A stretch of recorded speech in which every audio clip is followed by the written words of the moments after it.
Thank you so much, Nadezhda. It's a very interesting and great introduction. And just in case you all can hear me, right? I can hear you. I think Okay. everyone else, yeah, can Yeah. hear Perfect. can Yeah. hear us. It is a slight delay on my part, so I will try to be mindful for that. So my story actually, I don't think it's very interesting, but it's very typical. So uh, I moved to US like 10 plus years. I used to work for Russian-based company. It was a ECM company. I think they still exist. It's called Directum. So at that point, they actually decided to conquer North American market, and they've created they were trying to create new company here in US, and this is my short story of how I was relocated technically. So I was lucky enough that my company backed me up, and my process was uh, a little bit easier still than as it might be in different circumstances. Unfortunately, as we all know, geopolitical risk and the current situation and blah blah blah, it didn't work out. So I stay in US. I found new jobs and approximately, I'm kind of my sorry, my specialization. I usually work with small and startup companies. I help them to grow. I build foundations.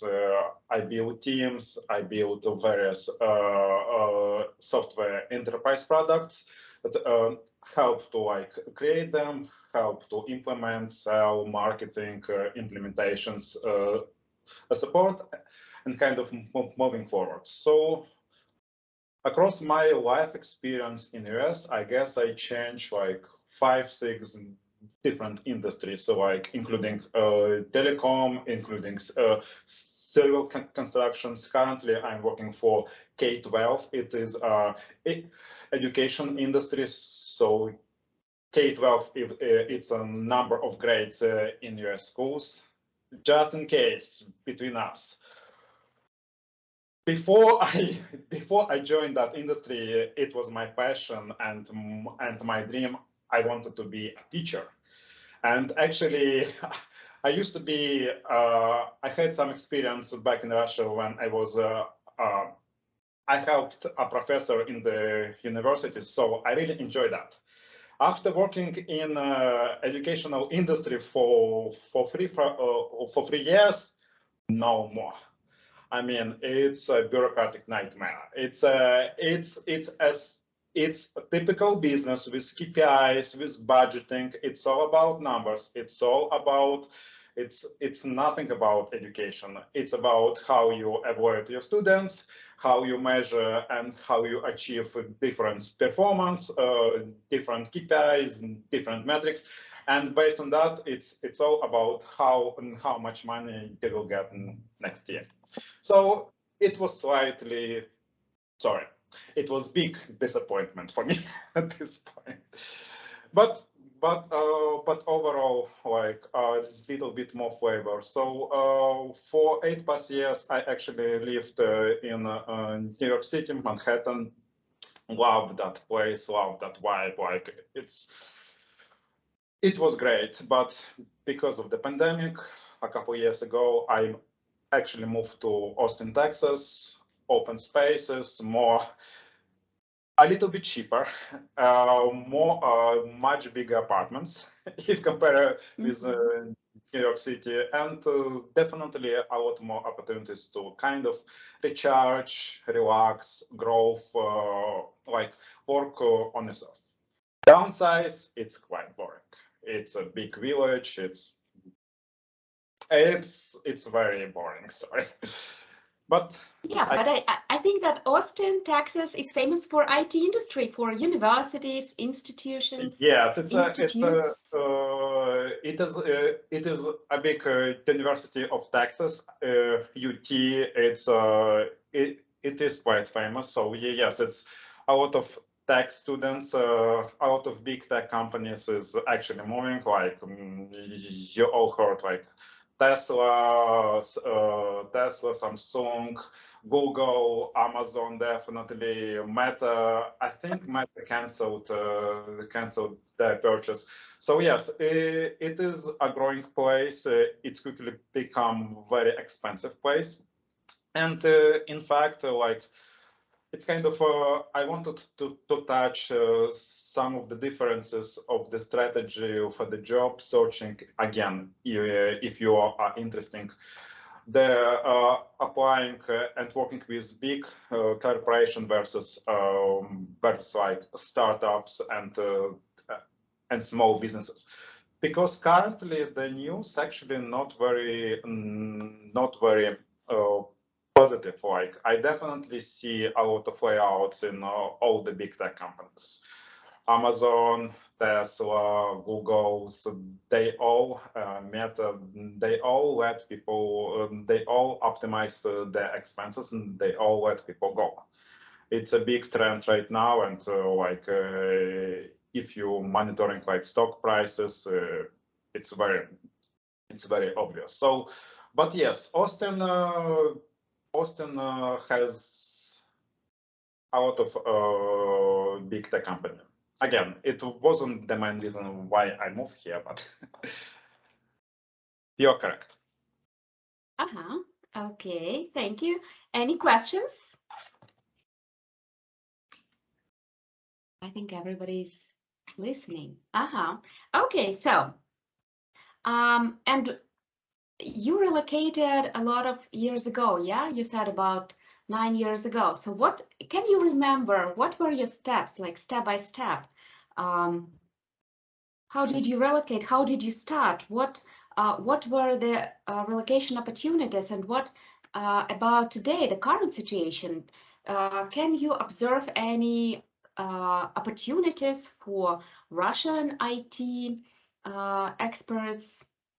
I mean, let me quickly just determine what's going on here. So it hasn't changed a lot for the past few years. But if you want to get legally employed in US, you do not have many choices.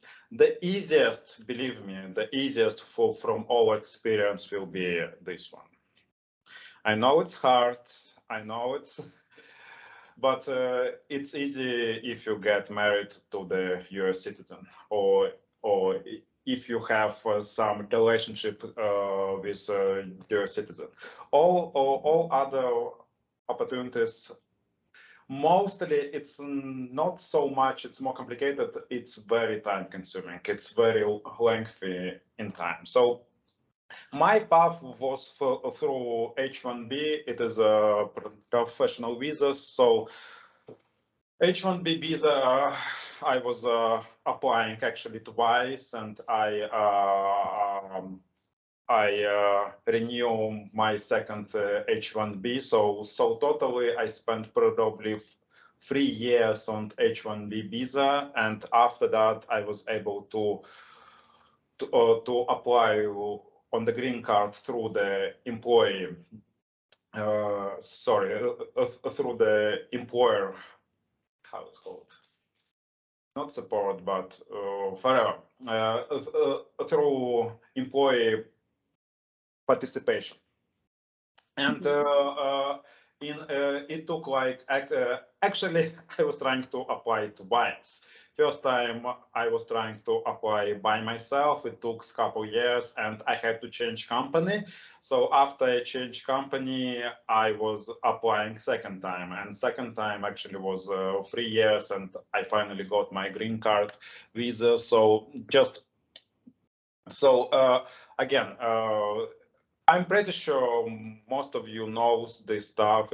I'm not the first person who shared this information, but like a green card through H-1B through the employment is the most complicated, most time consuming, most horrible way. I can tell I went that way, unfortunately, but it's how it goes. So and because the main problem, because it's a lot of employees actually cannot commit for so long time, for such a long time to one employer. So this is one of the challenge with getting green card, is to convince your employer that you actually worth that effort. It's not so much about money. Money, 20K is whatever, it's not a big deal. But time commitment, this is what scares a lot. That's why, again, my personal experience, my bet, like startup companies, small companies, this is something that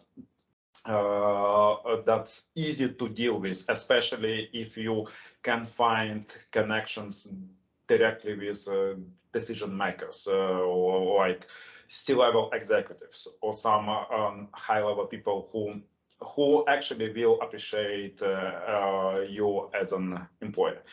Big corporations, they mostly stop on H-1B visa. So yes, and they have big legal departments. It's standard for them. They can easily apply, but most of the companies do not go. Most of the big corporations do not provide next step. So they do not sponsor your green card after that. Like, and H-1B is actually like, without green cards, you're stuck. You have to move somewhere from H-1B. You cannot be on H-1B indefinitely. It's not sustainable and it's not possible. So, and my apologies if I'm speaking too much. Please interrupt me and stop wherever you want to, like asking questions. No, don't worry. I think we are all fascinated by your story, so please go on.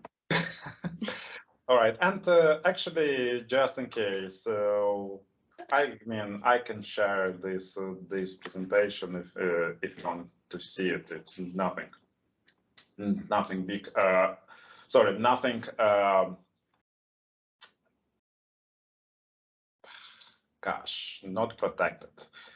Nothing private. Yeah. Okay. So, but yeah, one of the things actually, the resources I gave you. So I was trying to do so, like, and I wanted to speak about like different strategies how you can get corporations versus a small startup businesses. But if you decide to actually go into corporation, there is a very interesting resource that actually, sorry, I was preparing this. Come on. Here we go. Yeah. So there is a interesting comparison when, again, if you choose your corporation and you will try to stick for a long time, you have to see the percentage of the conversion from H-1B to actual green card inside the same company. Again, for the big corporation, this transition very unlikely. Just for your information. All right. So that was my story. So to summarize, H-1B to green cards, I've changed like 3 companies, and last company, my previous company actually got me green card. Like I got it like 5 years ago, and now I'm applying for the citizenship. And after that, it's actually became much easier to change jobs, obviously. Okay, thank you. That's really interesting. Any questions? Any questions in our chat? Dead man path, yeah. Okay, interesting. So the main idea is to focus on small companies, yeah, because in big corporations, the conversion rate is really small. This is Not exactly. It really depends what you want to get. If it's easier to with big corporations, it's easier to get H-1B because their their processes is kind of already established. It's easier to get that time. Unfortunately, even with HIB, it's certain deadlines, and if you don't have your any legal status in US right now, so H1B is being run around April. So even if you find this, so it will be done around April usually, and usually you get your H1B approval maybe September, October. It really depends. So again, it takes almost a year just to get H1B, and what you're going to do during that time. Yeah. Many people use so-called student path, but this path requires to have a lot of money to support. So you actually can apply for the student visa, which doesn't allow you to work, but this student visa allows you to at least be present in US. And obviously you have to participate in some of the graduate how it's called, not high school, or like universities or college something. But being present here on some legal status actually allows you to easily apply on H1B, or again find somebody you can get married. I'm sorry I'm bringing this up, but it's really the easiest way what I see. This way, like being refugee and through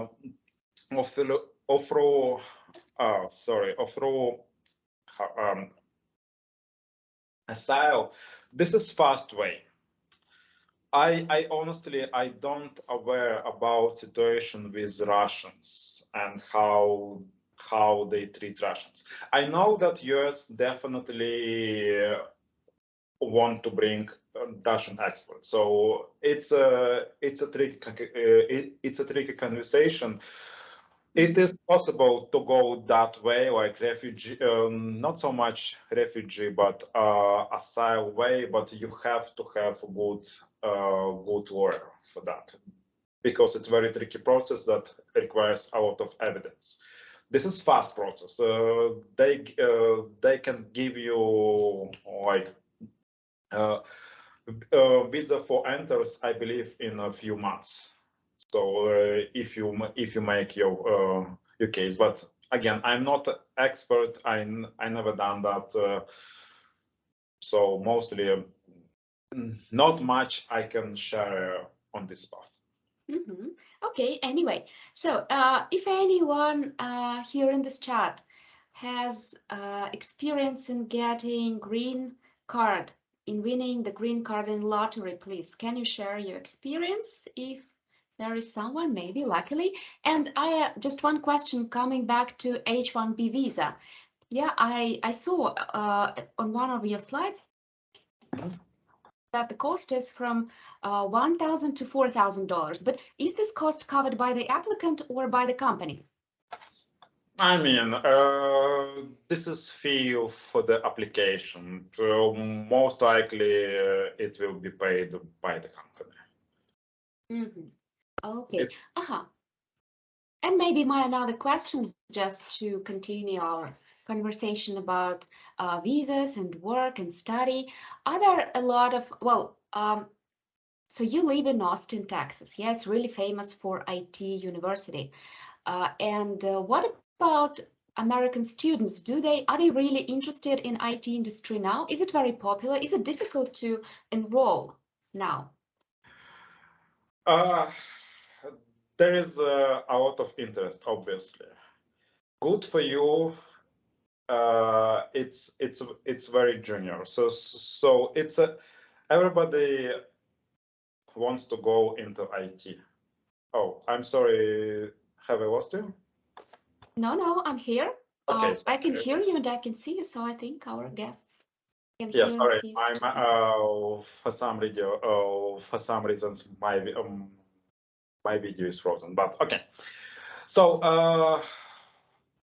a lot of interest in IT, obviously. A lot of side industry want to get into IT.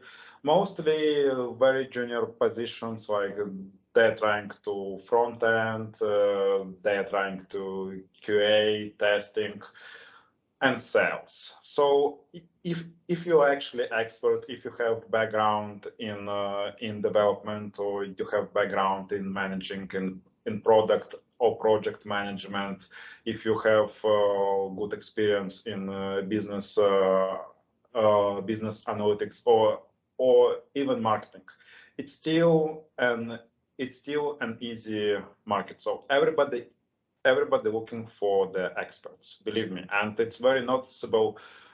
It's like Russians always, and I can confirm that always on a good. It's always our or like understanding that we are good professionals.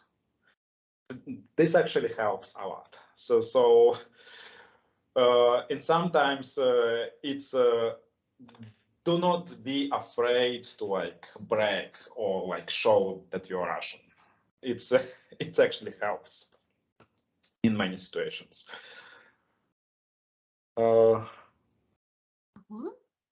What else? I mean, but yeah, like I would say, summarizing, being an expert, this is very attractive. This is a game changer for many companies.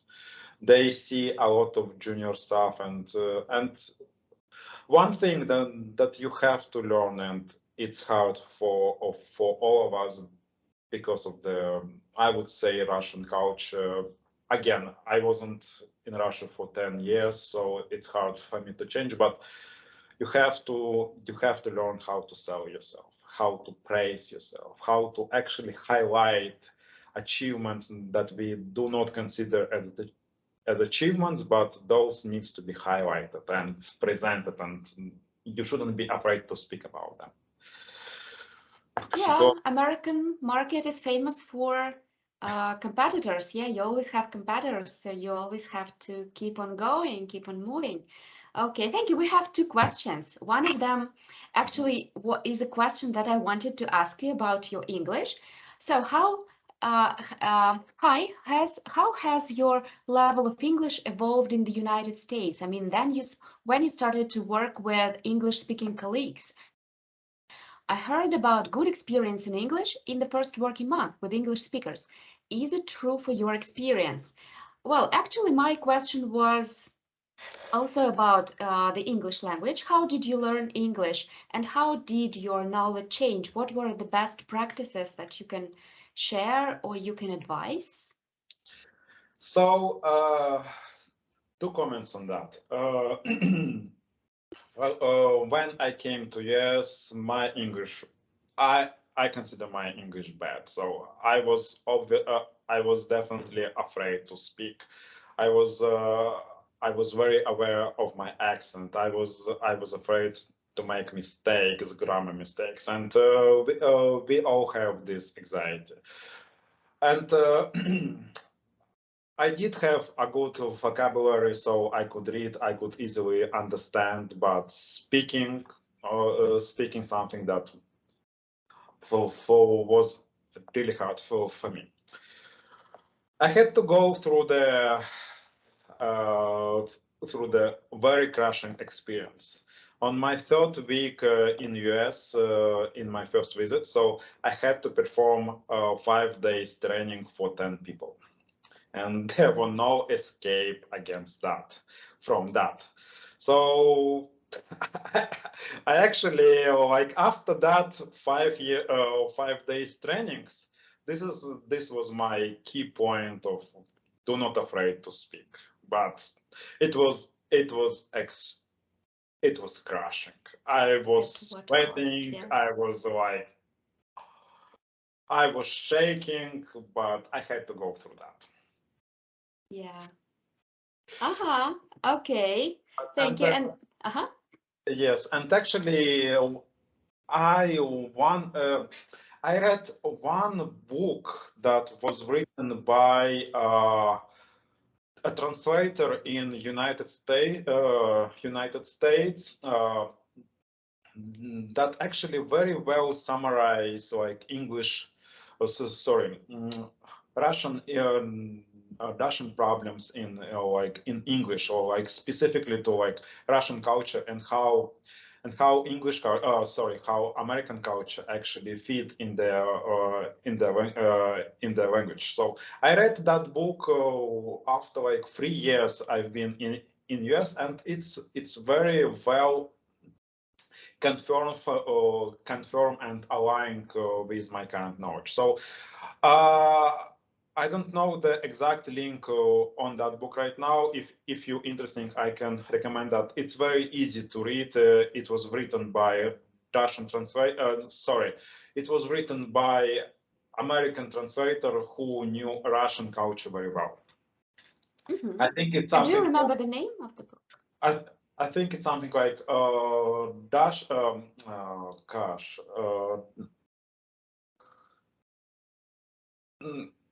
I will not right now, but I will Okay. find out if you're interested. Yeah. Yes, I think it sounds really interesting. Yeah, we will appreciate if you share a link or a name of the book or the author. Okay, and thank you for such an interesting answer. And for those of you who are still don't feel confident about your level of English, please, I would kindly remind you that we have different courses at Cross Language School. Um, we have a really amazing course, Across English for Job Interviews. It's a small but very, very useful course, which includes 10 hours. I think you can still hear me. Okay, I thought something went wrong. Okay, we have two really profound courses, Across English for ERP systems and Across English for tech people. Yeah, especially pay attention to Across English for tech people. It's a new but a very interesting course. And of course, Across English for IT project management. It will be useful for all the people who plan to work in international teams, who want to get prepared for job interviews, who want to be more confident, to feel more confident in speaking English. So you're very welcome to apply anytime. Okay. Yeah. Maybe a small comment on this, if you don't mind. I know it's hard to accept. I know many people tell you that all the time, but this isn't the truth. The fact that you can speak second language, it's a huge. For Americans, it is a huge. You're already above the averages. They don't care about your mistakes, your grammar mistakes. They don't care about your accent. At least many of them. Of course, once in a while you will face people who like I wouldn't call them arrogant, but who wouldn't understand your accent. In fact, like when I moved to Texas from New York, first 6 months I was very self-conscious because suddenly people stopped to understand me. Only because they're not get used to the accents. Like living in New York City, when you hear all the different accents, it's easy. But but majority of the people, like when they face at work, personal environments, they all fascinating. They all very supportive about that, that English is your second language, and they very forgiving about. They do not give a shit about your mistakes. Let's put it that way. Yeah, great comment. And that's what I think. Don't please have no worries or no fears, and speak because practice makes perfect. And all you need to do is to speak and to listen to natives if you want to practice, if you want to feel more confident. And you are absolutely right that Americans are really they're admiring people who know second or third language, because to them it's really difficult to learn Russian because it's so different from English.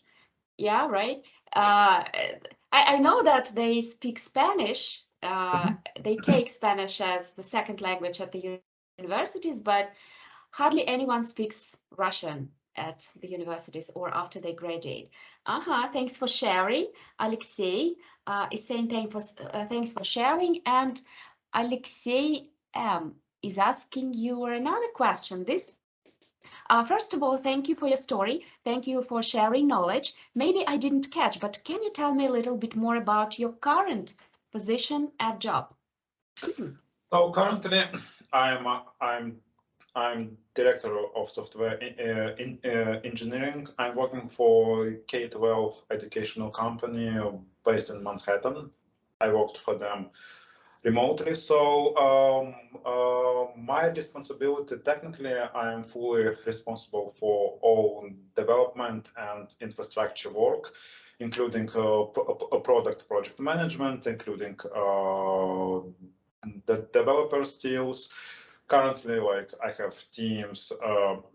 In this company, we outsource our development, developers teams in Vietnam. Actually, it's like 12 hours different.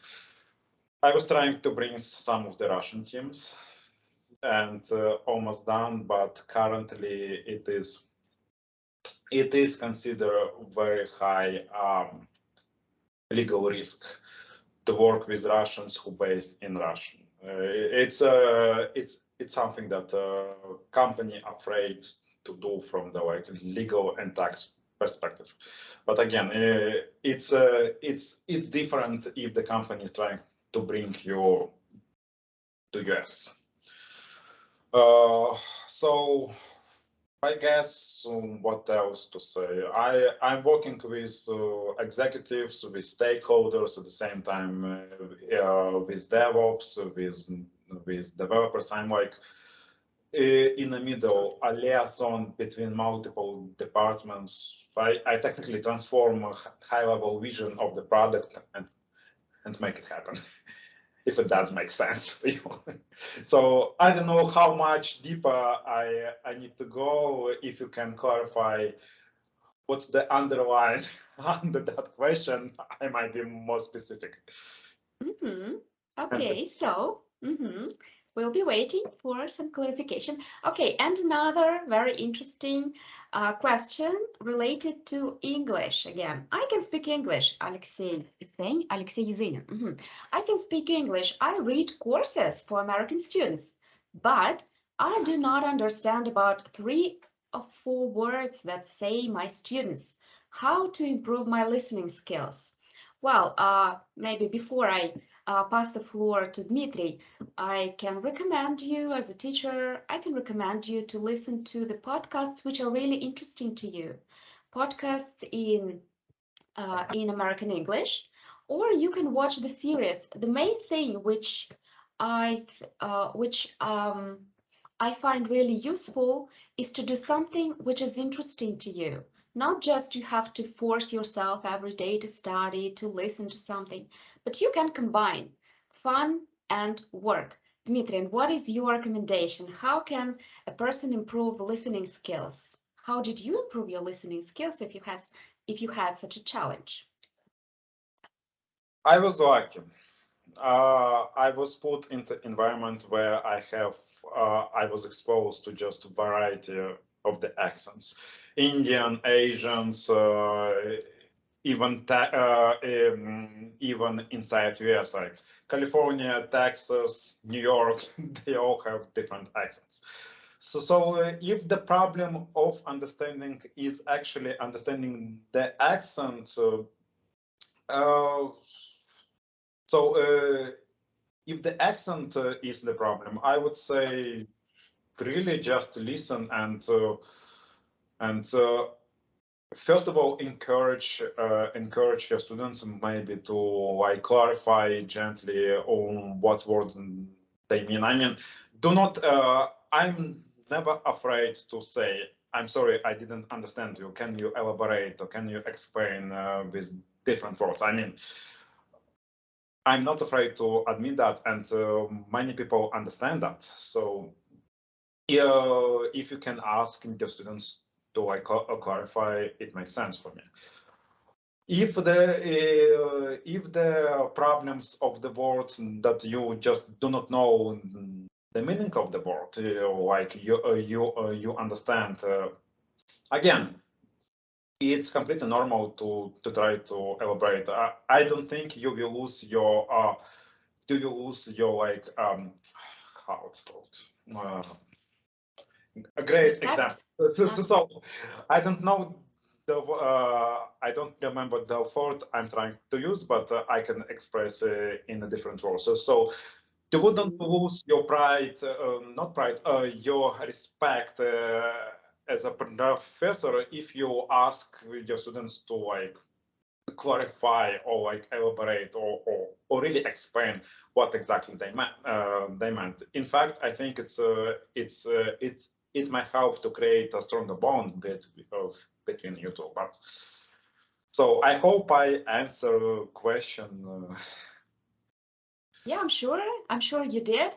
And yeah, I think if you show that you are eager to learn something, this is always really respected in the Western cultures. Yeah, maybe in Russia too. We are now approaching to this as well. Okay, any more questions? Maybe someone wants to take the floor and ask some questions online.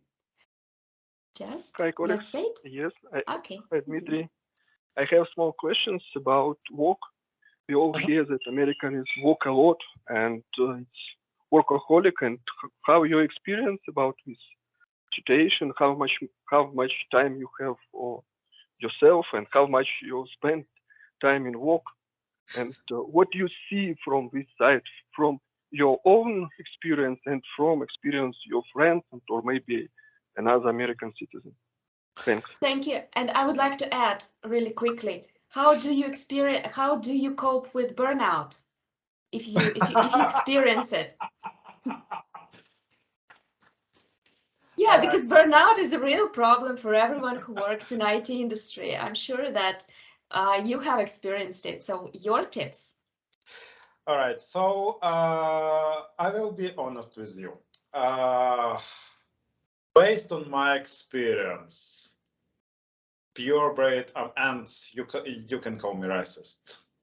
Pure Americans do not work hard. They emulate a work. This is actually one of the biggest competitive edge of the employees from other cultures, other countries. We do work hard. Yeah, so like for Americans, this question wouldn't be even important. Again, my personal opinion. No need to take it like as a statement. But it is definitely appreciated. I myself is a workaholic. My schedule is flexible. It means I can work at early mornings or late evenings, mostly because of the nature of the company I'm working and my teams that lives in the different time zones. But don't be, I would say, the ability to work hard and it's not so much about working hard. It's about producing results and show that you can quickly produce results. This is definitely a big factor. This is definitely big highlight for you, and this helps you for promotions and to get noticed. So again, I'm very biased here because this is how I work, but I work hard and it's being appreciated. Of course, it's hard. Of course, it's like keeping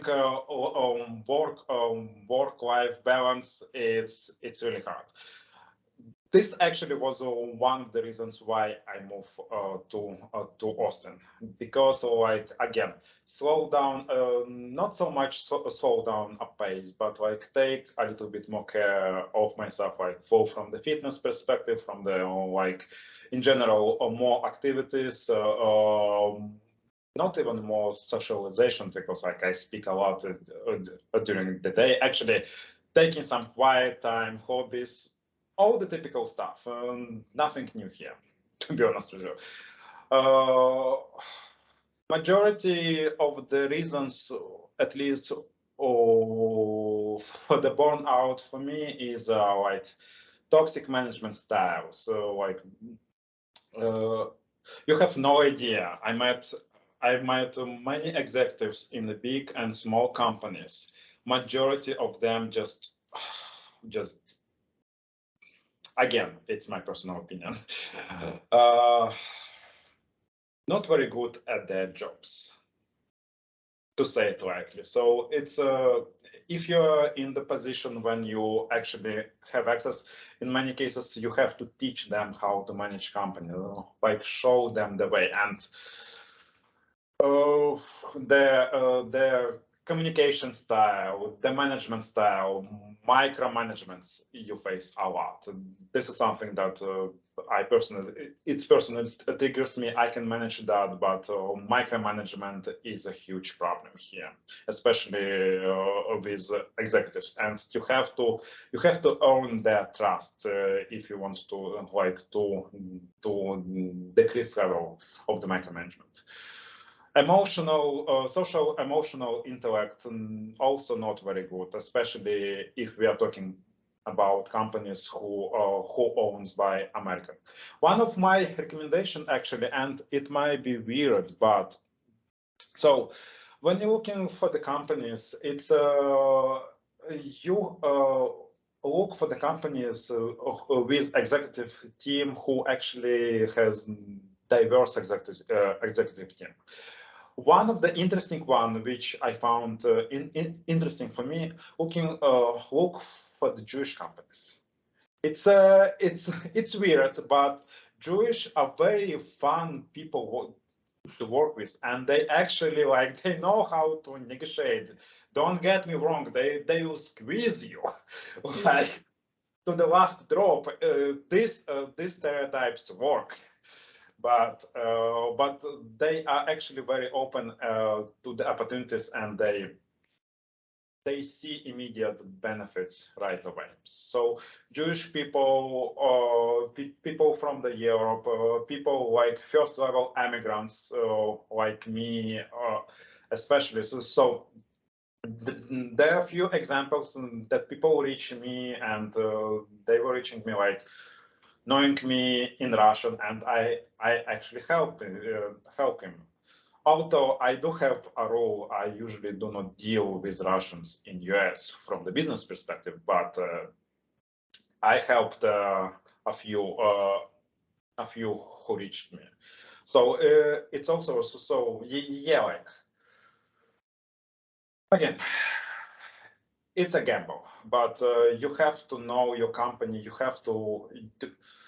Another recommendation: do not be afraid to show personal touch.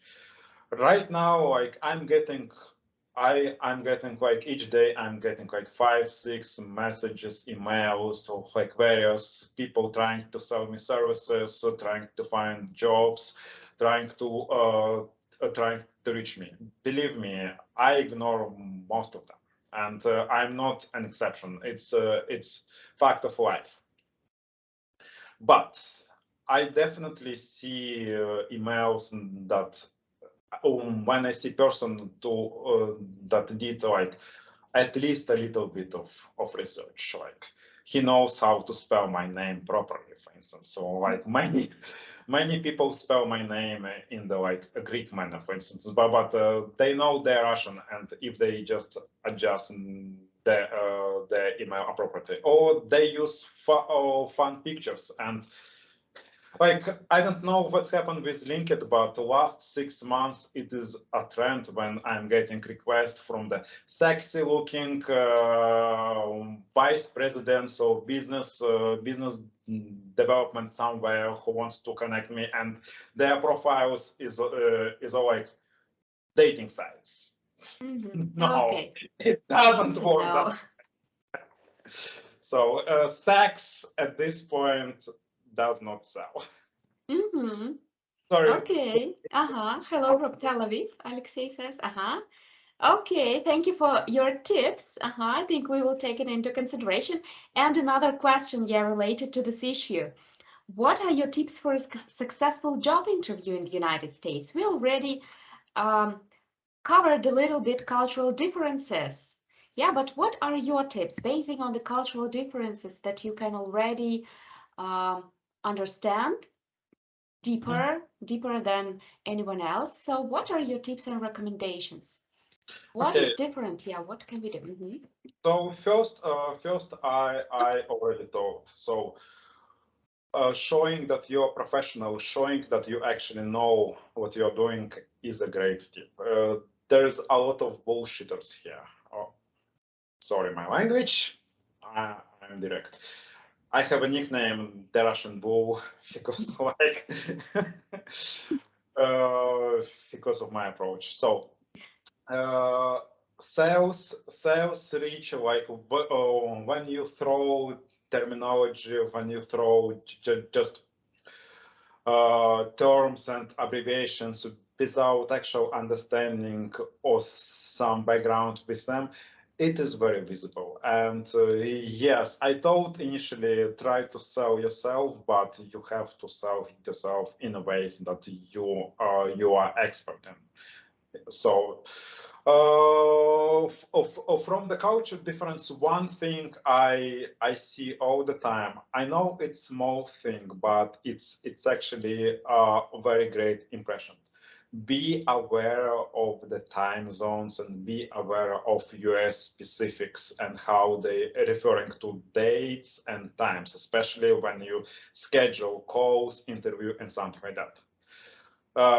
There's like 12 different time zones. You should understand, and you should be very explicit to that you are on the same page, what time zone you are scheduling, and do not use military time, please. Like military time, it's like 1824, so AM PMs. Military time is yes, it's called military time here.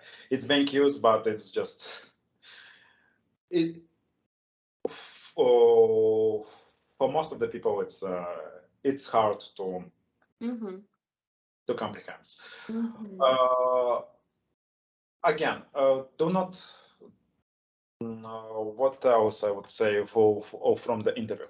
Yeah, one of the things that actually worked for me, I know it's so this star approach. It works for the resume. It also works from the interview perspective. So actually, you have to have under your belts some almost prepared situations that you want to share, or you have to adjust your answer based on the how it's go. I don't know how this approach called in Russian. I'm pretty sure it exists. It's not a new way, but technically you have your situations. You in 1-2 sentences describe your situations. You in 1-3 sentences describes what task was involved, what did you do to achieve to perform the task, and most importantly, what results. So not like saying, I mean, great examples. I am managing 25 development teams. You can say that, or it's not very impressive. It's not. It doesn't show what actually you are doing. So example of the transforming this will be, I don't know. Let's put it that way. Pandemic created unique opportunities for us. We education industry got budgeting, and there's a lot of struggling students. So we, me and my team of the 25 developers actually come with a vision and planning and solution design for the new enterprise software. In the course of the 1 year, we create solution design, marketing research, actual development and testings, and we put first version of the software very quickly, and results actually because of that pandemic challenge, we increase our client numbers in 77%, and actually doubled our revenue. Again, it's not a great example, but it's something that everybody listens here. So when interviewer asks the question, it's in majority he or she is trying to avoid how you act in the certain situations. And my apologize. I'm very biased to the interviews when I'm interviewing people who kind of mostly on the management positions, like product manager, project manager, software architects, high-level DevOps. So I also can avoid technical skills, and when people avoid technical skills, obviously, do not put out of water. Be as precise as possible when we speak about technical questions. If you don't know the answer, do not afraid to know. Again, try to express your trail of thoughts, or how you would, if you don't know the answer, you also can explain how you would solve that problem if it will be in your if this task would be given for you. So how you would approach solution, like do some research, or like figure out something and something. I mean, there is no silver bullet. There is no like one or two tricks that solves every situation. It's a negotiation. It is an interview, but definitely 100%. I know everybody say this, and it's well-known trick, but ask your questions. Never lose the opportunity to ask your questions. And asking the questions, actually, you also, first of all, your questions should be in a way to highlight your possible strength, or provide that you are interesting in this company, which is like a bullshit. We all know that main motivator is actually money, and I mean whatever. But asking questions also can guide the conversation of the interview, and try to can raise interest of the interviewer to ask questions that you feel comfortable with. So just again, don't afraid to interrupt. It's interview. It's not a monologue, and monologue it's what I'm doing right now.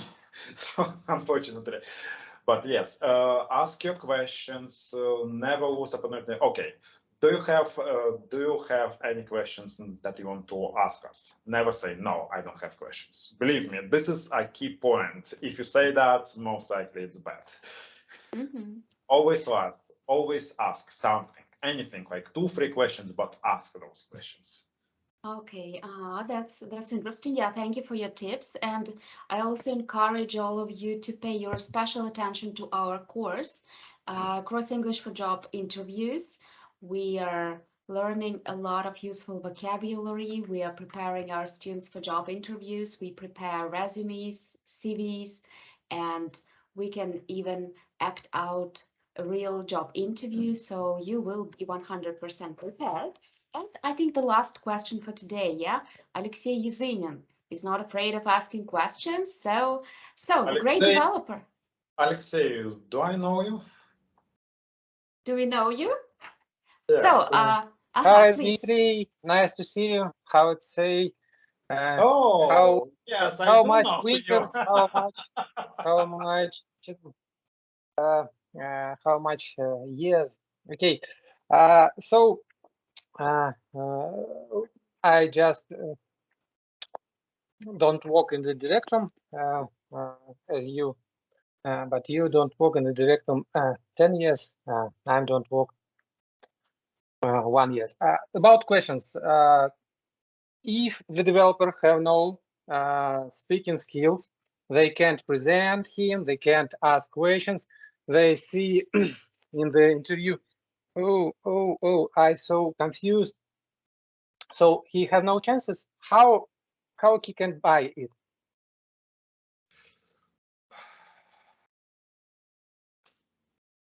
Okay, so if we are speaking about developers with very pure technical skills, like developers, QA testing, DevOps, infrastructure architects.